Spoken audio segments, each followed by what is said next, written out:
Barbara Pierce Bush developed a love for language early in her life. As the daughter of a career magazine publisher, her mother and father read to her beginning the day she was born, on June 8, 1925, in Queens, New York. She met George Herbert Walker Bush at a Christmas dance when she was 16. I don't know anyone funnier than he is. They were engaged within a year and a half and married in 1945 when George returned home from the war. The couple moved more than 24 times during their marriage. They settled in Midland, Texas in 1950, where George built a business in the oil industry. Barbara raised their 5 children: George, Jeb, Neil, Marvin, and Dorothy. Little Robin died from leukemia just before her 4th birthday. If you have 5 children, all 5 are very, very different. But in our case, all 5 are very close. Very close. I mean, it's wonderful, and it makes George and me, my husband and I, feel just great that they love each other so much. The family moved to Houston in 1959, and 5 years later, Barbara began the first of a lifetime of political campaigns. George lost his Senate bid then, but was elected to Congress in 1966.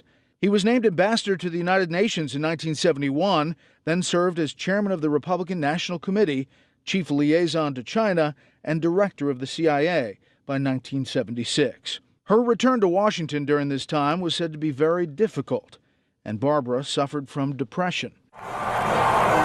George was elected vice president, serving under Ronald Reagan in 1980. Neil's diagnosis as dyslexic many years before had renewed Barbara's interest in language and reading skills, and she made it her platform as second lady to confront both child and adult literacy. I decided that I wanted to do something that would help George, that would help the most Americans possible without costing the government huge amounts of money. She became the first candidate spouse to address the National Convention when her husband was nominated for president in 1988. Barbara was a key asset to the campaign. Appearing in ads emphasizing her domestic and motherly roles, she had a reputation for being outspoken and was said to be actively involved in campaign strategy. But for the most part, she kept out of political discussions and controversies. As First Lady, Barbara remained committed to bettering the literacy rate, which she called the most important issue America had, and founded the Barbara Bush Foundation for Family Literacy. She also made countless appearances on national radio programs, stressing the importance of reading aloud to children, and wrote a few children's books. She was a strong advocate of volunteerism and worked to eradicate homelessness and the spread of AIDS. Some say she took the loss of her husband's 1992 re-election bid to Bill Clinton personally.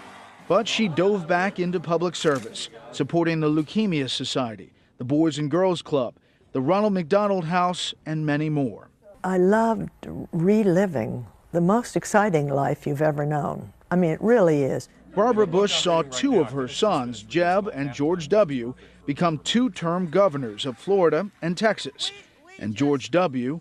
became the first president since John Quincy Adams to follow his father to the White House. Barbara got to see her son's presidential library and museum open in Dallas in 2013, a historic moment with all 5 living presidents and first ladies sharing one stage. Around that time, there were rumors of her son Jeb making a run at president, and his mom famously said in the press, "We've had enough Bushes in the White House." She later switched her position, saying while she was initially hesitant of the idea, she changed her mind because, quote, "Our problems are so profound that America needs a leader who can renew the promise of this great nation." With his mom's blessing, Jeb announced his candidacy for president in 2015.